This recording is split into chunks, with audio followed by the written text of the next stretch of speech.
President, you said it's bound to turn south at some time, so here we go.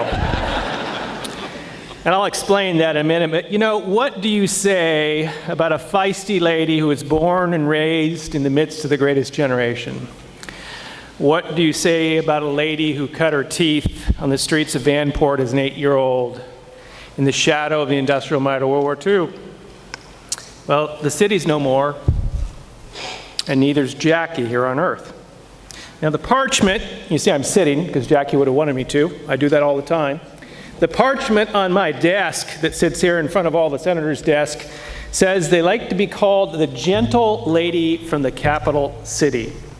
Jackie cultivated that image in this building in the streets of Salem. She did it in living color. She did it in grace. She did it in statesmanship. I would have to say, in the nearly 20 years I've been here, she's only one of 2 statesmen in the old traditional sense in this building. But what was she really like to colleagues and crusaders? And here, folks, is where it turns south, because I have a different relationship with Jackie.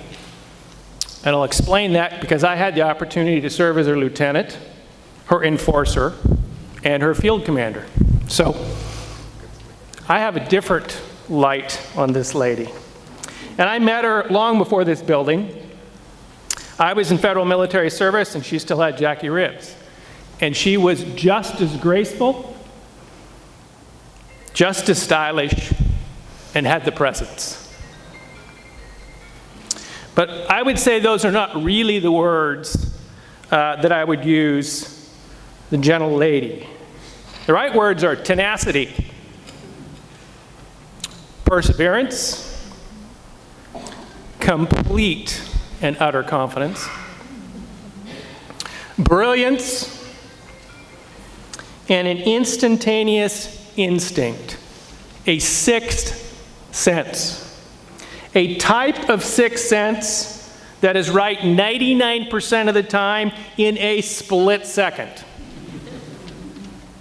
So I've not seen that often, and so I never got the finger wag for a different reason. This instinct is so rare, I don't think I've ever seen it except on the field of battle, and not on this continent, and only with the finest commanders in the field. Jackie was born a leader, and she died a leader. She loved being a state senator, she loved serving the people, and she loved a good fight. She was fond of closing the door and taking the fight to you, me, if she thought you were wrong, but it was always behind closed doors. Except, of course, you were in the opposition. She would wag her finger, but she'd come open and head on. No mistake. Now, I've fought in some of the most strange coalitions, the unwilling around the world. I have stood on the field of battle and had your allies run away. And as somebody said, I think Mr. President, you pointed this out, leadership's a lonely place. You're standing there by yourself. Now, having worked side by side with and under Jackie's leadership, I know for a fact, because I've walked through the gates of hell before and come back, that she'd go there with me.